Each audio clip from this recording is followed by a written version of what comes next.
Bueno, pues bienvenidos a Entre Sesiones una vez más. Recuerden que este es un espacio en donde compartimos con terapeutas, con personas relacionadas con la salud, con el bienestar emocional. Y el día de hoy tengo un especial gusto porque estamos inaugurando una serie en donde yo les voy a ir indicando cuáles son los terapeutas con los que estamos colaborando en un grupo que se llama Serranía Counseling Center.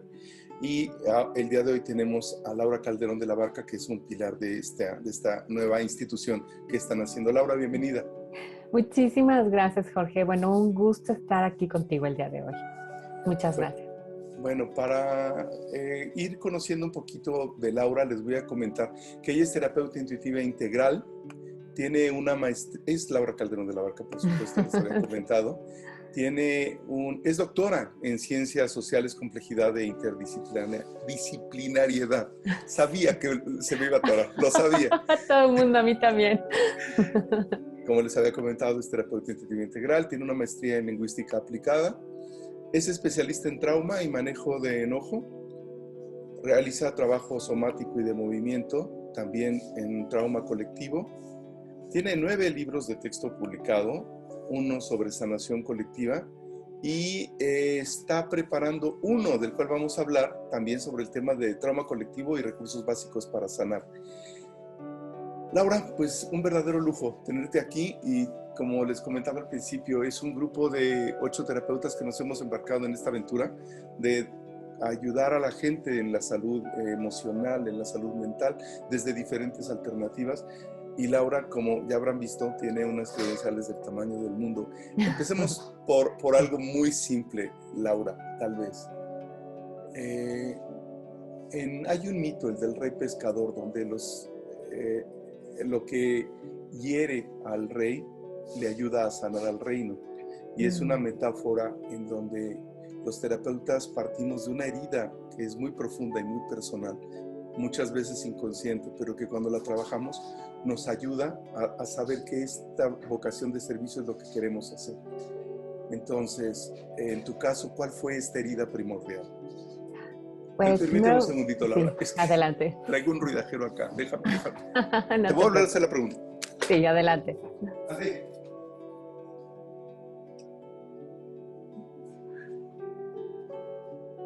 Se me pasó esa parte. La podemos retomar desde ahí. Te voy a volver a hacer la pregunta.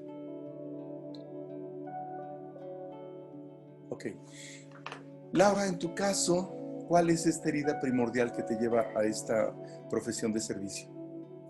Pues primero, muchas gracias por la pregunta, Jorge, porque yo creo que es el poder compartir acerca de nuestras heridas, como dándoles la bienvenida como una parte fundamental de nuestra vida, me parece importantísimo, ¿no? En mi caso, fíjate que tengo un momento de mi vida que tengo como muy ubicado, eh, donde ha sido como un parteaguas el tratar de encontrarle sentido.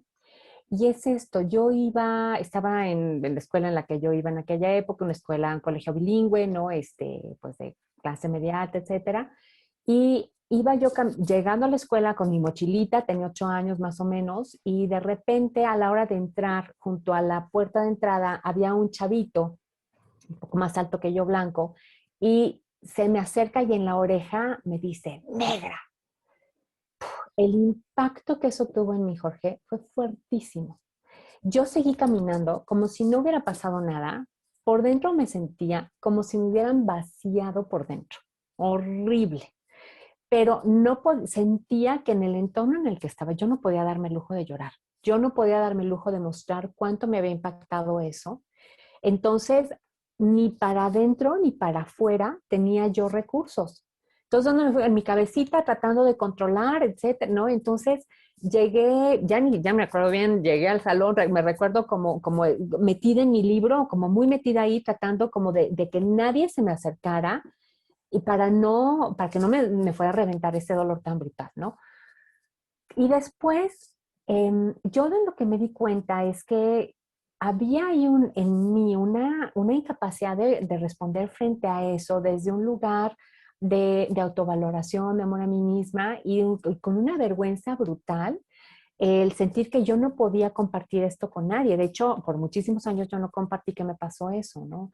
Em, y entonces, una de mis heridas fundamentales es una de discriminación, donde yo sentí, yo aquí no se me está reconociendo una pertenencia en este lugar, aun cuando, y yo como, ¿por qué no voy a pertenecer? ¿No? O sea, había una parte mía como con mucho coraje, con mucha rabia por eso, pero que no tenía ni cómo sacarla, ni cómo darle sentido. Y después me recuerdo yo ya estudiando el doctorado, hablando de este evento con mi director de tesis, y le platicaba, pues, o sea, lloraba yo, y entonces me dice, ¿sabes qué? Si bien lo que te pasó sí estuvo horrible, pero el nivel de intensidad de tu reacción, me dice, no puede ser explicado nada más con ese evento. Para mí fue como un shock, o sea, ¿cómo? ¿De qué me hablas? Y entonces fue empezar a darme cuenta que había toda una complejidad de elementos que estaban presentes en mi ser, que me habían llevado a tener esa experiencia de estar como vaciada por dentro, ¿no? Y que eso, de hecho, es trauma colectivo. En ese momento yo todavía no tenía el nombre, pero lo que me di cuenta es que había aquí elementos que estaban fuera de mi alcance como persona, como individuo, porque yo decía, es que yo buscaba, es que de dónde, pues esa es como la peor que me pasó, ¿no? Entonces, si bien pues sí estuvo feo, pero es cierto, no es como para que yo me sintiera que me estuviera muriendo, porque de verdad me sentía espantoso. Entonces, fue ese el punto de entrada para decir, a ver, creo que aquí hay un tema que está vinculado, y eso yéndome un poco para atrás, perdón por la brincadera, pero como que he estado presente en diferentes momentos. Em, yo, o sea, ya viendo temas de discriminación, y esa es la parte como más consciente, em, dije, a ver, creo que yo tengo una sensación de que yo soy defectuosa. Y creo que parte de esa sensación tiene que ver con que en este país las personas eh, como que no hemos terminado de estar en paz con nuestras raíces indígenas y mirarlas con honor y con respeto. Entonces, para mí eso deja una cosa como incompleta en toda la red de personas que es México, ¿no? Entonces, para mí el punto era, tenemos que poder regresar a retomar nuestro sentido de identidad, pero incorporar lo indígena desde un lado muy diferente, ¿no? Entonces, yo originalmente mi primer entrenamiento fue en el ILEF, el Instituto Latinoamericano de Estudios de la Familia, como terapeuta narrativa. Entonces, en la narrativa, una de las ideas fundamentales es que tenemos una cantidad inmensa de experiencia de vida que tenemos que organizar. Como nosotros la organizamos, es a través de historias, de narraciones. Entonces, cuando mi narración, digamos, principal acerca de quién yo soy, deja fuera una cantidad suficientemente significativa de experiencia de vida, esa narración restrictiva pues termina generando problemas para las personas, ¿no? A esa historia se le llama historia dominante en terapia narrativa. Y la manera de sanarla es buscar en nuestra propia experiencia eventos que contradigan esa historia a partir de lo que ya hemos vivido, que quedan pues en este entorno que está fuera de la historia dominante. Entonces, ellos, recuerdo, ahorita, perdón, no recuerdo cómo llaman en español, pero llaman unique outcomes en inglés, y esos como eventos no que contradicen a la historia, los vas identificando y luego los vas historiando. Con eso creas una historia alternativa. Entonces yo dije, bueno, si eso es real, porque yo ya lo he visto que es cierto, ¿no? Que opera así, por lo menos es lo que yo he visto, para las personas como individuos, las sociedades deben de tener también sus historias dominantes y sus historias alternativas. Entonces, en México, la historia dominante acerca de los indígenas es que son el lastre del país, que de atrasados, que no pueden, que no. Entonces, yo dije, pues en algún lugar de este país tiene que haber una comunidad que no es que le esté haciendo a pesar de ser indígena, sino por ser indígena, ¿no? Pero dije, pero bueno, yo no tengo idea de dónde rayos se encuentra eso. Entonces dije, Diosito, ahí te encargo. Si estoy así como siguiéndole la pista a algo que realmente tiene sentido, ahí te encargo. Encuéntralos tú porque yo no tengo idea ni dónde empezar a buscar.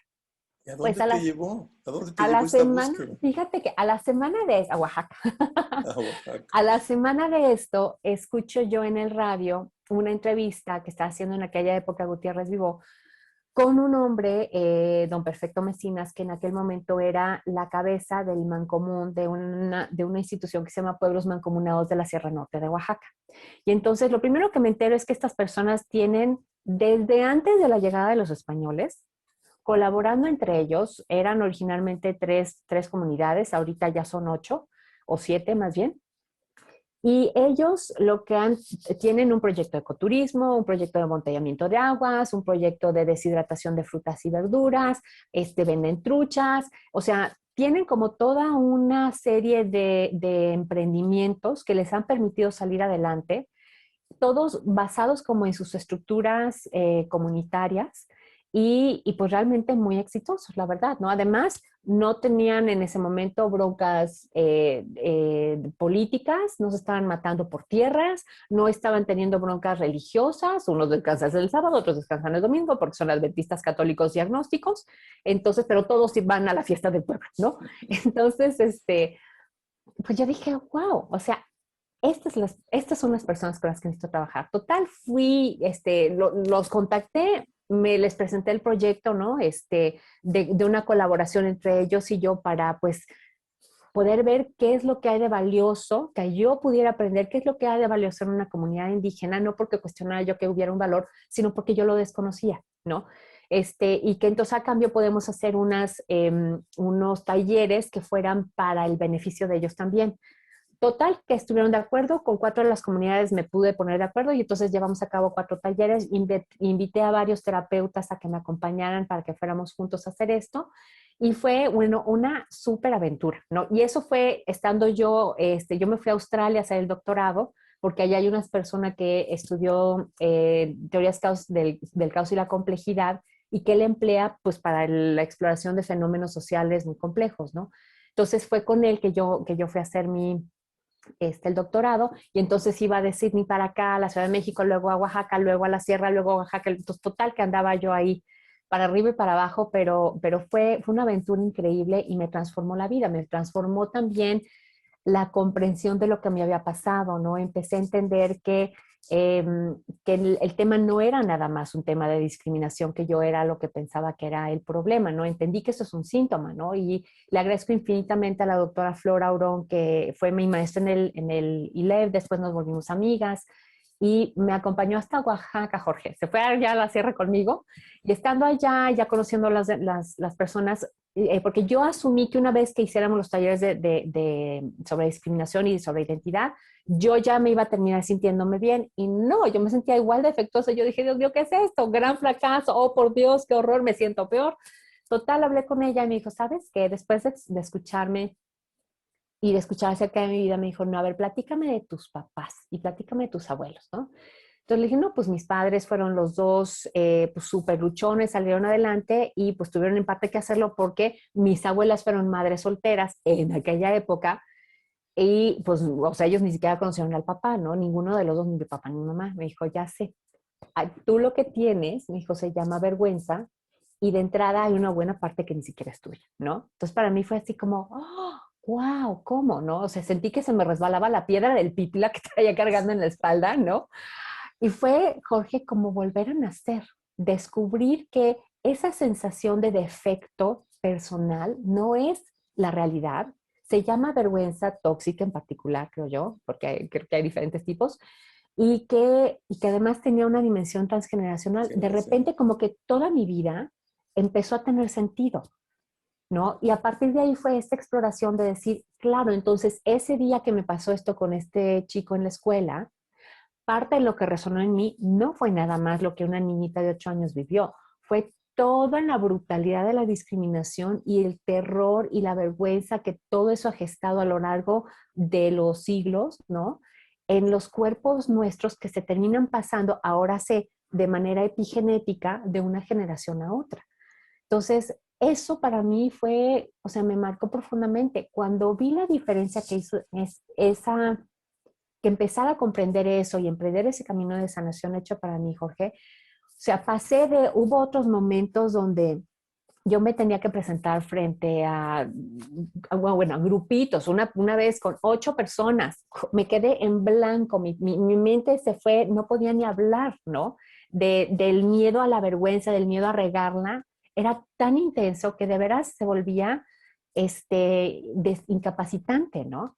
Entonces, pasé de eso a, pues digo, hace unos días estuve en una llamada donde teníamos 1,400 personas en una situación muy compleja, muy difícil, y pues entré al quite a sacar a todo el grupo adelante. O sea, de ahí a esto, ¿qué te puedo decir? Es un mundo de diferencia para mí. Esto es la capacidad de poder traer al mundo lo que yo tengo para ofrecer. No tengo con qué agradecerlo y con qué pagarlo, ¿no? La única manera de hacerlo es como pay it forward, es decir, compártelo con otros. Y eso es lo que me llevó. Esta es una historia muy larga, pero bueno, eso es lo que me llevó a hacer lo que hago el día de hoy. No, pero además interesantísimo, Laura, porque esta pregunta es muy potente porque tiene que ver también con el inconsciente colectivo. La Sí. historia del rey pescador o la historia de Percival buscando el grial es lo mismo. En una edad muy temprana tocas la misión o tocas el grial, pero no tienes los recursos para entenderlo. Cuando este jovencito, de una manera muy desafortunada, te dice negra, lo Ujú. único que hizo fue contactarte directamente con este espacio del grial, pero no tenías los recursos conscientes en ese momento. No. Pero ve todo el camino que tuviste que recorrer. Ahorita me hablaste al menos de Australia, Ciudad de Sí. México, Oaxaca, y todo el trabajo interno que hiciste para Sí. regresar al mismo lugar, pero Sí, de otra exactamente, manera. pero de otra Y ese manera. es el famosísimo retorno al reino, que para Mm, mí es un verdadero placer y un privilegio escuchar este tipo de historias de mujeres, porque sí es cierto, México pasamos por ser un país muy inclusivo, muy no racista, muy no clasista, y tenemos sí, no es unas cierto. cuestiones racistas definitivas. Yo a una edad ya muy tardía, yo me Ujú. sorprendía de pasar, por ejemplo, ante el monumento a Colón y ver que lo tenían que proteger con colchonetas el 2 de octubre. Y preguntándole a la policía por qué hacen eso, y al darme la explicación se me caía la cara de vergüenza. Cuando escucho que alguien pide que un país que no existía le pida perdón a otro país que tampoco existía, tampoco entiendo esto. Entonces, la verdad es que sí hay una ceguera, sí hay un racismo, sí hay un clasismo y hay una ceguera que creo que está muy montada desde el privilegio de ciertos, que nos da ciertas posiciones sociales o incluso raciales, ¿no? Pero Sí. tu historia es hermosísima, está Mm, hermosísima. Vamos a tratar gracias, de Jorge. ir hilando y vamos a Sí. regresar a esto porque creo que este es el tema más interesante que hoy podemos compartir con el público. Pero te anuncié como terapeuta intuitiva integral. ¿Qué es esto? Sí. ¿Qué tipo de terapia es esto? Mira, te platico. Yo después de terminar el doctorado me fui a Canadá, que tenía yo en aquel momento una pareja con quien me formé como especialista en manejo de enojo. Y él fue quien me introdujo a la terapia intuitiva integral, que él estaba trabajando con un hombre que se llama Robert Augustus Masters, que es terapeuta y que él fue el fundador de esta corriente. Y la terapia intuitiva integral de entrada se plantea como el punto de entrada de las emociones, es profundamente relacional y la intención es apoyar a las personas a volverse capaces de sentir intimidad con todo su ser, con todas las luces y todas las sombras, ¿no? Entonces, el trabajo es a partir de la experiencia emocional, vinculado con el cuerpo, vinculado con una exploración con la atención, entonces involucramos a la mente y a la conciencia, todo en la misma dinámica. Entonces, te voy a poner un par de ejemplos para que, bueno, y eso cómo se ve, ¿no? Ya en la práctica. En el primer curso de manejo de enojo que di yo en Vancouver para mujeres, se me acerca una mujer y me dice, ay, Laura, ¿qué crees? La pierdo con mi perro y adoro a mi perro, o sea, por favor, ayúdame, ¿no? Dije, bueno, pues no, con todo gusto en lo que pueda, ¿no? A ver, vamos a ver. Entonces, ¿qué es lo que sucede? Me dice, no, pues mira, yo me llevo al perro a pasear al parque para que pues haga pipí, popó y que pues pueda caminar. Cuando hace popó, me dice, o sea, se voltea el perro y se empieza a comer su popó y se pone así toda agitada, ¿no? Dije, ok, entonces le dije, a ver, creo que vamos a explorar juntas, ¿no? Cierra tus ojos. Imagínate que tienes así a tu perro frente a ti, estás en el parque y tu perro se acaba de hacer popó y dio la vuelta y se está comiendo su popó. Ponle pausa a la acción, así como si fuera con tu control remoto, ponle pausa a la acción. Checa qué está sucediendo en tu cuerpo. Me dicen, bueno, siento como si tuviera un hoyo negro en el centro del pecho. Ok, hoyo negro en el centro del pecho. Imagínate que tú pudieras hablar con ese hoyo negro y te pudiera responder. Pídele que te muestre cuándo fue la primera vez que tú sentiste ese hoyo negro en tu vida. Me dice, fíjate qué interesante, se me viene a la mente cuando yo era niña, me dice ella, tendría como 5 años, mi mamá, que era alcohólica, estaba en adicción activa y la casa estaba hecha un asco y mis zapatitos a la hora de que caminaba tenía que jalarlos para despegarlos del piso, del nivel de cochambre que había en la casa, ¿no? Entonces le digo, ok, entonces tú, fíjate, adorabas a tu mamá estaba haciendo algo que te daba mucho asco, tú sentías que no lo podías controlar. Y si tú le mostrabas a tu mamá cómo te enojaba el que estuvieran las cosas así, me dicen, no, bueno, de la bofetada recogía los dientes en la esquina, ¿no? Ok, bueno, ahora, como fast forward ahora con tu perro, tú adoras a tu perro está haciendo algo que te da mucho asco, sientes que no lo puedes controlar, pero dice, entonces tú le muestras a tu perro lo molesta que estás, me dicen, no, pues el pobre no puede hacer nada. Le digo, claro, pero ¿con quién es con quien realmente estás enojada? No, con mi mamá, ¿no? Entonces es a partir de los trazos que dejan los eventos traumáticos que tenemos en nuestro cuerpo, en la memoria implícita de nuestro cuerpo, que ahí accedemos y cuando la psique está lista para mostrarnos, porque no, este tipo de trabajo no funciona para todo mundo, no, no así, pero cuando la psique está lista para mostrarnos, vemos con mucha claridad cuál es el tema y por dónde va. ¿No? Entonces esa sería como la parte del diagnóstico, por llamarlo de alguna manera. ¿Dónde está qué es lo que me está generando esta reacción desproporcionada que tengo con algo que no veo porque tengo que sentirme así? ¿No? Sí, Hay un arquetipo que ahorita que estás explicándome en qué sí. consiste, de inmediato se empieza a dibujar, que es el arquetipo que se conoce como The Sage o Mm, Mediatrix. Y sí, es sí. esta mujer sabia o esta medium que muchas veces su tipología está basada en la intuición Mm. y te veo perfecta ahí conectando con el paciente. Como tú bien dices, esto no es para todos. También me recordó mucho una práctica o una técnica dentro del mundo junguiano que es la imaginación activa, que totalmente es como la cerecita del trabajo, pero tampoco se puede hacer tan fácil si no hay un ego consolidado en el lado del paciente Sí, y un buen trabajo en el lado del terapeuta para no sí. interferir en el proceso del paciente. Pero suena interesantísima. ¿Y esto de terapia intuitiva integral existe aquí en México? ¿Se puede estudiar esto Pues aquí? mira, yo soy la persona, o sea, mi hermana Katy y yo, creo que hay algunas otras personas que lo estudiaron, pero serán que te gusta dos, tres, tal vez, Ujú. que yo no conozco porque la formación la hice en Estados Unidos, y creo que hasta donde conozco Katy y yo somos básicamente las que estamos aquí con esto, ¿no? Y Yo soy la que más me he dedicado a esto.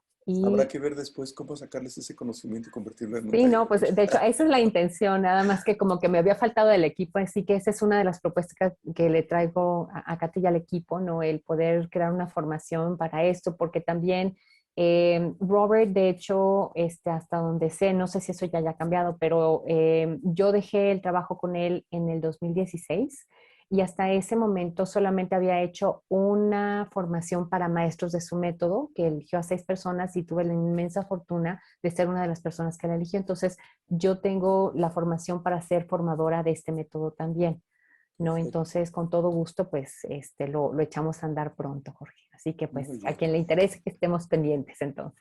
Hay otra parte que tocaste al inicio cuando hablabas de Ujú. esta herida primordial, que es el trabajo de trauma colectivo.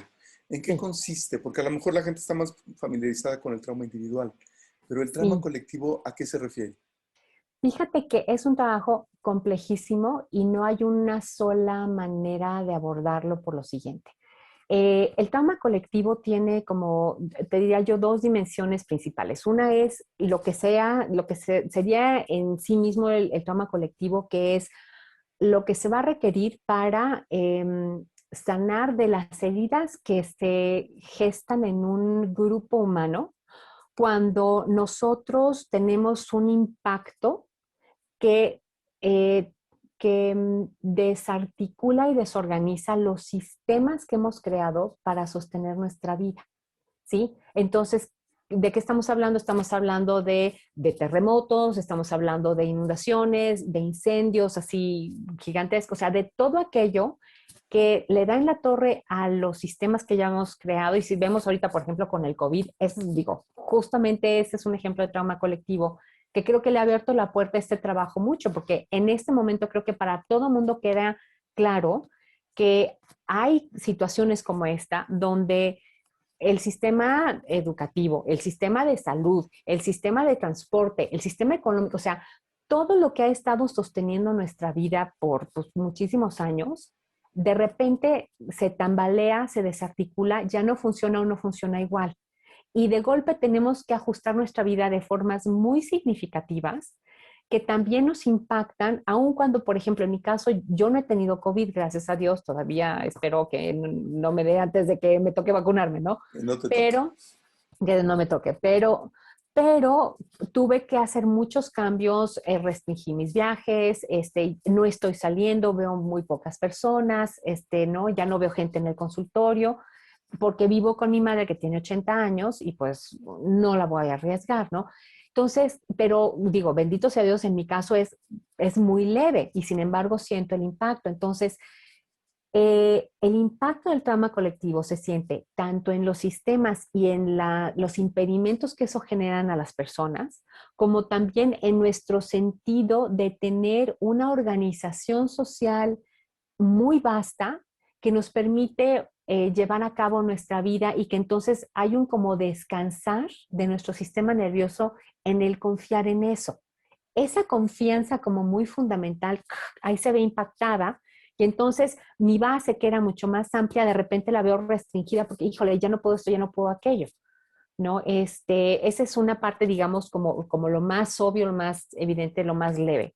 Sin embargo, también hay de repente gente que le pega y se le muere familiares o la familia entera.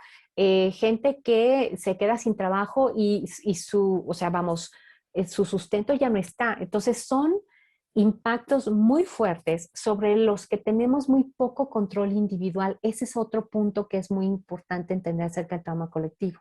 ¿No? Yo recuerdo, a mí me tocó vivir aquí el terremoto del 2017, estaba yo en un sexto piso y recuerdo la sacudida tan fuerte que me tocó en ese edificio que oía como que hacían cracks. Yo dije, Dios mío, yo no sé si me voy a morir aquí, ¿no?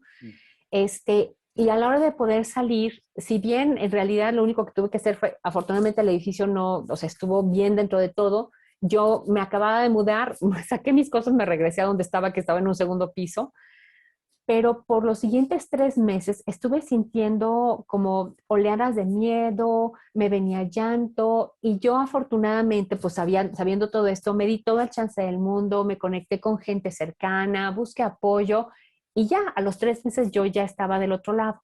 Pero te voy a decir otra cosa, Jorge. Para mí fue un regalo haber vivido eso, porque también lo que tuve como experiencia fue poder sentir la increíble cantidad de fuerza que se desató. Imagínate para sacudir un edificio, ¿no? Deja tú luego, toda la cuadra, no, toda la ciudad, no, la región. Yo dije, wow, o sea, el dimensionar de forma experiencial la inmensidad de la fuerza de la naturaleza y mi pequeñez frente a eso, me desarmó de alguna forma. Parte de mi llanto venía de la sensación de vulnerabilidad que tenía, pero al mismo tiempo fue el sentir, y sin embargo aquí estoy. Entonces, el sentirme contenida, protegida por la vida para haber llegado a seguir viva ahorita, me dejó con una sensación tan profunda de gratitud y fue sentir, wow, esto es la gracia. Y está momento a momento. ¿Por qué? Porque yo no tengo el poder de hacer que mi corazón lata en este instante. Entonces, aquello que está haciendo que mi corazón lata, de alguna forma, fue lo que me sostuvo en ese momento. Y puedo entonces descansar en ello. Entonces, esa experiencia, te juro que para mí fue un regalo muy profundo, que desarticuló defensas que me estaban impidiendo tocar ese lugar de vulnerabilidad donde me puedo enraizar en este algo más grande, ¿no? Que nos mantiene vivos a todos. En la historia junguiana, Laura, Ajá, hay un sí. personaje fundamental que se llama Marie-Louise von Franz, que realizó todo un trabajo con respecto a los cuentos de hadas y la teoría de la psicología analítica profunda.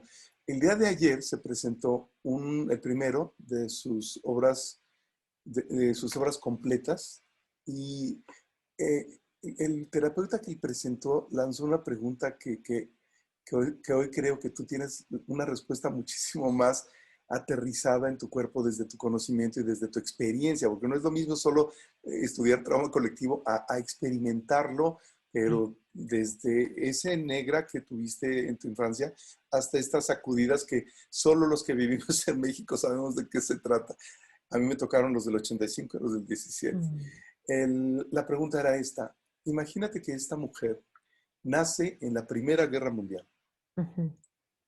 Le toca enfrentar la Spanish Flu a los 3 años.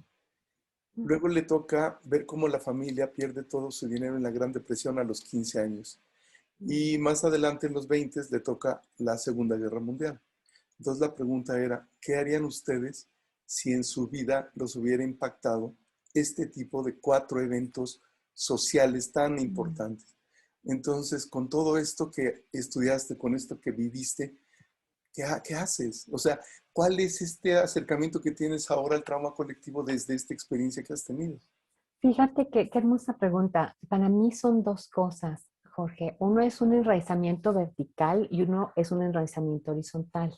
El vertical es a través de mi cuerpo el sentir la tierra y permitir que la sabiduría de mi cuerpo, que carga la sabiduría de mis ancestros, que lograron sobrevivir, o sea, por miles y miles de años, desde que eran un alguito que salió del océano y que se transformó, que son realmente millones de años, hasta los seres humanos y todos los que llegaron hasta hoy, mi cuerpo carga una sabiduría de sobrevivencia profundísima. Entonces es confiar en eso y sentir la tierra como el sostén donde yo soy parte de ella, no solamente soy yo en lo individual. Entonces, ese es un primer enraizamiento.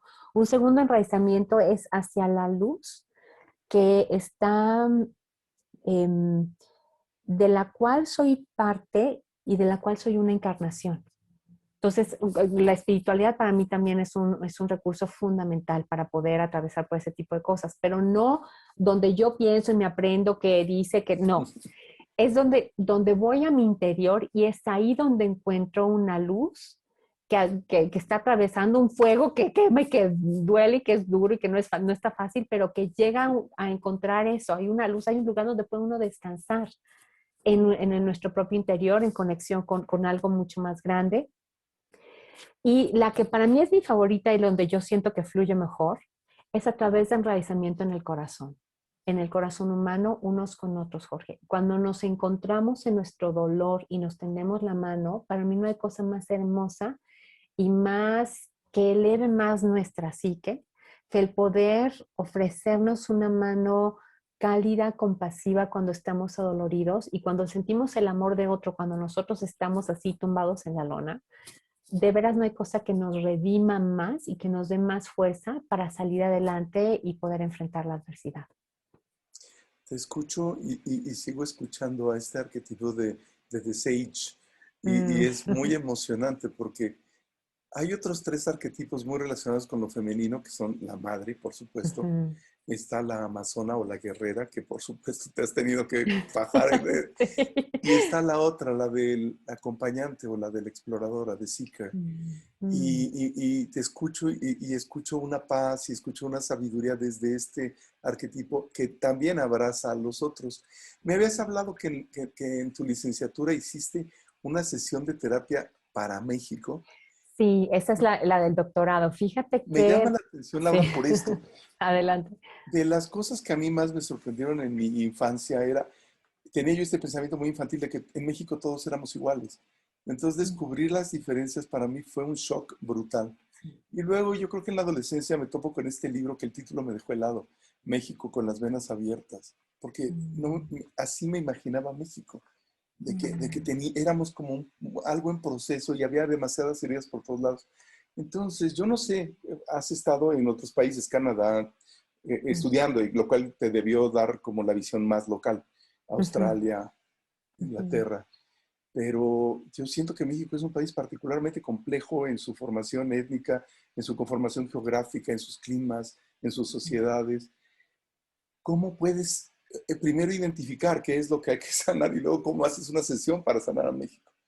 Sí, pues fíjate que fue a través de toda una exploración personal primero y para mí un elemento fundamental fue mirar desde complejidad y desde algunas de las teorías del caos que fui yo aprendiendo durante el doctorado.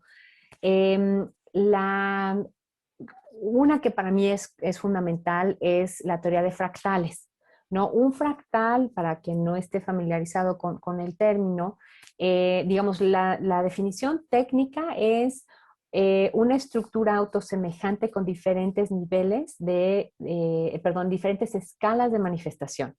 Una estructura autosemejante, es decir, que se parece entre sus diferentes partes, con diferentes escalas de manifestación, entonces unas más grandes y otras más chiquitas. ¿Como un Para mandala? decirlo, sí, y como un brócoli, digamos, ¿no? Ok. Creo que es más sencillo, ¿no? Que tienes Más como, culinario. exactamente, más muy cercano, ¿no? Que tienes el tronquito, los bracitos, y cada bracito es como un tronquito con bracitos que tiene su tronquito con bracitos. Entonces, la misma estructura se va repitiendo, ¿no? Y nosotros los seres humanos, para mí nosotros somos fractales y me gustaría mostrarte una imagen que a mí me ha resultado muy útil para comprender esto. Tomado, digamos, este es un mapa de acupuntura, Ok. ¿no? Y no sé si puedas ver que hay en el centro de esa oreja. En el centro de esa oreja, ¿eso amarillo? Eso amarillo y eso azul y eso verde y eso Sí. es una estructura de un cuerpo humano, ¿no? Entonces, Ah, aquí lo que hay es claro. Se ajá, ve la como la cabeza está cabeza. abajo, Ajá. ¿no? Este es, ay, espérame, ¿dónde está? Déjame ver, no sé si, Sí, claro, la acá. cabeza. Ahí se ve el Sí. cráneo Este es amarillo. el cráneo amarillo, aquí Ajá. está el cuello, acá está una mano, acá están los dedos, acá El está el cuerpo resto de la espalda, las piernitas que están chiquititas y y el los pie. pies, ¿no? Ajá. Las manos están enormes, ¿por qué? Porque representan la cantidad de terminaciones nerviosas que tenemos en la mano, que son mucho más de las que tenemos en lo que sé, la parte de abajo de la pierna, ¿no? Y lo que te está mostrando es cómo somos un fractal, ¿no? O sea, aquí tenemos un ser humano completo, aquí tenemos otro, aquí está ¿cómo se llama? La columna vertebral, en los pies también. Entonces, somos un fractal así. Pero también, Jorge, y esto lo sabes tú muy bien, somos un fractal así en el sentido de la familia, somos un fractal de nuestra familia, de nuestro grupo social, de nuestro país entero. Entonces, yo para hacer este trabajo me asumí como un fractal de México, donde los temas que yo estaba tratando de sanar a nivel individual estaban vinculados con los niveles de conflicto en la sociedad también. Y lo que me encantó de la teoría que yo empleé, que se llama Social Physiology, es una cosa maravillosa que crearon esta persona con la que estudié y otro señor que es cibernetista, un cibernetista ruso y este hombre australiano, que de veras son extraordinarios los dos genios, para mi gusto los dos. Eh, lo que me planteaban era que si yo lograba encontrar una metáfora sanadora para mí, esa metáfora podría tener una aplicación a nivel colectivo, ¿no? Entonces, la metáfora que yo encontré fue la terapia narrativa, de tenemos que reorganizar nuestra historia para incluir elementos que fueran, que hubieran quedado fuera de la historia dominante. Entonces, por ejemplo, un elemento que me parece divino, es la historia de Gonzalo Guerrero, que no sé si la conozcas. No. ¡Ah! Qué ¿Cómo es? emoción, te la platico yo. Bueno, Por favor. pues fíjate que Gonzalo Guerrero fue un español que vino antes de la llegada de Cortés en un barco que naufragó frente a las costas de En Campeche. Campeche. En Campeche. Entonces logró él y otros llegar a la costa. En una de las narraciones que encontré, resulta que los atrapan unos caníbales, pero cometen el error de que los alimentan para ponerlos gorditos para que estuvieran buenos para el banquete y éjele que se les escapan. No sé bien qué pasó con los otros. Total que él llega con otro grupo y en este grupo, él que había sido oficial del ejército, que tenía conocimiento sobre estrategia de guerra y demás, pues, pues está al servicio del grupo con el que llega y ellos ven el valor del conocimiento que les aporta, entonces pues lo dejan de hacer esclavo, lo incorporan a su grupo y él pues termina siendo, o sea, ¿no? Se abre paso entre toda esta gente con su conocimiento y su entrega hacia este grupo de personas y termina siendo el cacique, se casa con una princesa, entonces para cuando llega Cortés, no, pues él ya no se regresa. Entonces hay una parte en la historia, ¿verdad?, de la conquista de la Nueva España, donde llega quien es, bueno, Bernal Díaz del Castillo, que pues aparentemente es Cortés según otras investigaciones, pero bueno, llega el personaje por lo menos del texto, ¿no? Y le dicen, no, mira, o sea, mira mi cara tatuada, pues, ¿qué van a decir estos españoles? Y mira mis hijos, qué hermosos. Yo de aquí ya no me voy. Entonces, imagínate, si nosotros hubiéramos tenido eso como la narración fundacional de la familia mexicana, este hombre que se queda con sus hijos, para quien sus hijos son hermosos, ¿no? Y que le... Pero me da escalofrío porque me estás contando un país fundado en el amor Exacto. y no en esta herida horrible que nos cuentan o nos contaban al menos desde la primaria de la Malinche y compañía, ¿no? Sí, de la Machilinche y Cortés y el pobre, ¿cómo se llama? Martín Cortés, que pues ni lo reconocen, ¿no? Entonces, ve qué diferencia, Jorge. Ahora, creo que es importante tener las dos historias. ¿Por qué? Porque hay mucho de eso y tenemos que entender de dónde viene también. Necesitamos comprender que sí hubo una violencia, pero que también hubo unos recursos, porque vamos, o sea, Malitzin tenía una inteligencia extraordinaria también y que pudo salir adelante en situaciones profundamente adversas, donde su mundo que conocía, o sea, hablando de trauma colectivo, justamente ese es el trauma fundacional en este país, se le venía bajo el mundo y ella salió adelante.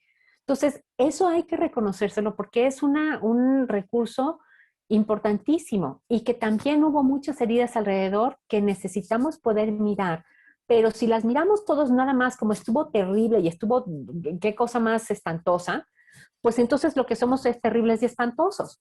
Pero si podemos entender que no, que hubo recursos, que hubo un trauma ahí, o muchos traumas, ¿no? Y que hubo traumas y niveles colectivos, pero que hubo también la capacidad de salir adelante, que hubo otro tipo de conexiones también, como esta, por ejemplo, empezamos a historiarlas, empezamos a encontrar que hay toda otra historia de colaboración, de asombro. Y recuerdo mucho también un pasaje también en el libro de Bernal Díaz del Castillo, cuando van los españoles subiendo por la montaña, por el paso entre los volcanes El y paso de llegan, el Cortés. paso de Cortés, en el momento en que vislumbra aquel joyel de ciudad blanca resplandeciente en el centro de ese, Los canales de agua, los el canales de lago. agua, el lago verde esmeralda, o sea, la vegetación alrededor, la belleza de eso y que se queda wow, o sea, el asombro, ¿no?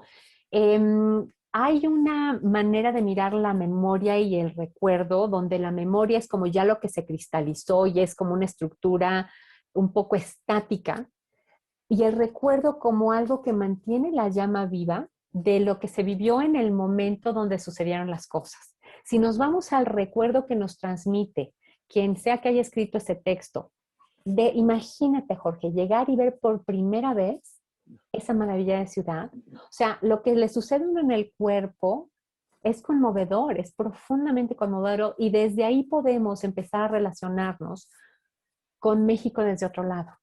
Claro, y seguramente tú tienes una mejor visión para esto. A mí me sorprende este diálogo. Cuando yo me paro y critico a los españoles, yo mexicano, y me ofendo cada año alrededor de la fecha de la conquista, ¿en nombre de quién estoy hablando? Y el resto del año, cuando yo hablo y desprecio al mundo indígena, ¿en nombre de quién estoy hablando?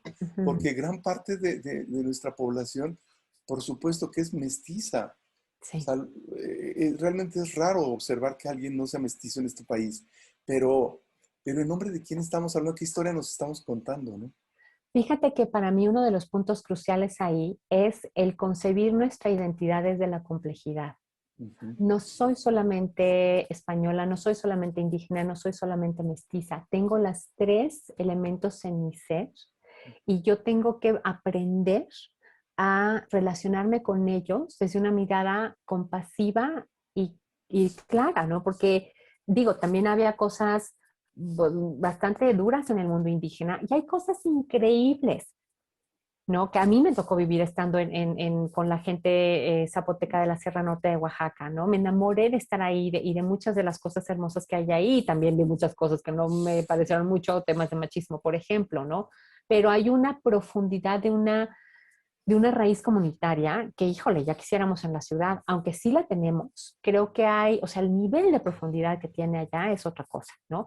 Y luego, por otro lado, todo el mundo que llegó con la llegada de España, la conexión con el resto del mundo, ¿no? La cultura española, la lengua española, que es mi lengua el día de hoy, este, y pues también la gente que se vino, pues tuvo un nivel de valentía también en venirse. Hubo unos que no tuvieron opción, pero hubo otros que eligieron venir, ¿no? Entonces también hay una valentía. Entonces, para mí el punto es, ¿puedo yo mirar no desde blanco o negro, sino desde la complejidad que tiene cada aspecto de nuestra vida? Si yo estoy dispuesta a permitirme cuestionar los estereotipos y las como lealtades malentendidas, ¿no? Que tenemos cargando con nosotros, podemos ir transformando nuestra relación con nosotros mismos y a partir de ahí luego con todo nuestro entorno también.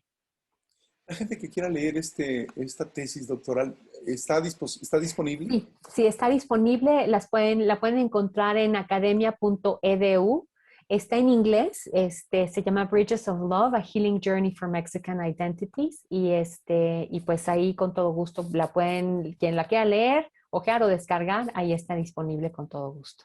¿Estás preparando otro libro más sobre trauma Sí, colectivo? sí, estoy preparando otro libro porque mira, a partir del 2016 empecé a trabajar con un hombre que se llama Thomas Hübl, que es un maestro, es místico más bien, él está viendo toda la parte espiritual de esto y cómo se compagina, porque en las exploraciones espirituales que él, siendo austriaco, no guiaba a europeos y a judíos, perdón, a alemanes y a judíos, entonces emergía muchísimo material de la Segunda Guerra Mundial que a él le tocó aprender a integrar, entonces he ido aprendiendo con él los métodos con los que él trabaja y entonces lo que voy a hacer va a ser como una especie de tejido entre esta parte que tiene que ver con la parte narrativa, que tiene dimensiones cognitivas, pero que también requerimos el tener una capacidad de incorporar eso, de permitir que esa energía y esa información corra a través de nuestro cuerpo, se enraice en la tierra, para que vayamos como empezando a descargar toda esa energía que se quedó en el espacio entre nosotros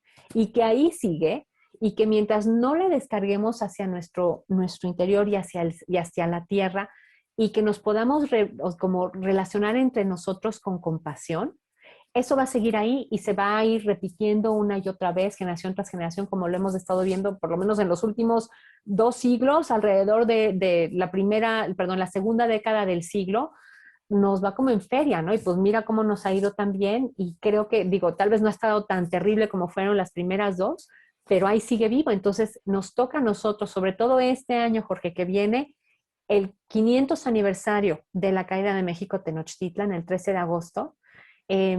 Yo tengo planeado hacer un ritual, entonces, y pues que sea así como colectivo y pues ya Nos de mantener, avisas sí, les y aviso, les invitamos a la mantengo gente. con todo gusto porque creo que tenemos mucho que hacer para poder sanar y que tenemos el potencial ahora con muchas nuevas técnicas de sanación y la posibilidad de conectarnos por internet para hacer cosas profundas y hermosas en bien de nuestro México y de nuestro mundo.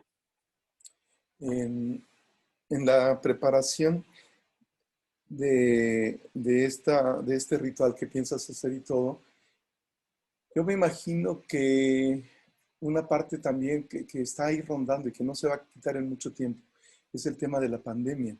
No Sí. eres Cassandra, lo entiendo, pero, pero con la experiencia que tienes de trauma colectivo, ¿cuáles crees que serían los puntos que habría que observar o lo que es a lo mejor hasta cierto punto previsible que suceda? Yo he visto que gente con muchos recursos psíquicos pasó muy bien los primeros 10 meses, llegamos a diciembre más o menos bien, pero ahorita he encontrado una especial Mm, ansiedad, depresión, mucha sí, desesperación, sí, porque estamos observando que esto no va a pasar rápido. sí, Es un evento en el que históricamente no teníamos ningún referente estas generaciones. sí. Entonces, a nivel de trauma colectivo, ¿qué observas con respecto a este tema de la pandemia? ¿Cuáles serían las cosas a observar qué es lo previsible? Mira, yo lo que veo es esto, que si bien pues hay muchas cosas que están fuera de nuestro control en términos de las vacunas, ¿cómo se llama? Los medicamentos que se puedan generar, el nivel de impacto que pueda haber en la población. Lo que sí veo, donde sí podemos tener una incidencia positiva, es justamente a través de lo relacional. Porque cuando nosotros hacemos el trabajo que yo aprendí a hacer con Tomás, ¿no? Donde primero generamos coherencia en nuestro interior, ¿cómo? A través de presenciar qué sucede en mí sin quererlo cambiar.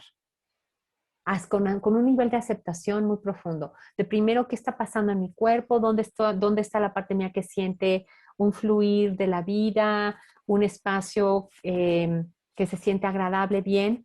E incluir, ¿y dónde están las partes mías que sienten ansiedad, que se sienten tensas, que se sienten contraídas, donde hay dolor, donde hay algo que me resulta desagradable? Y decirle sí. Y luego lo mismo con las emociones, ¿no? Y luego lo mismo con mi mente, ¿qué está pasando en mi mente? Si mi mente está como loquita dando vueltas tratando de encontrar salida y observarla. Y después descansar en nuestro interior, en la parte del espacio. Ya que hago esto y me acepto como estoy, entonces me abro y en un colectivo, ¿no? Y esto es algo que hemos estado haciendo en llamadas de apoyo, ¿no? En el Pocket Project es parte del trabajo en el que estoy yo participando como voluntaria. Entonces es mirarnos unos a otros en la pantalla. Ahorita estamos nada más tú y yo, pero en el momento en que nos sintonizamos y yo empiezo a sentirte a ti y siento que tú me sientes a mí, eso, Jorge,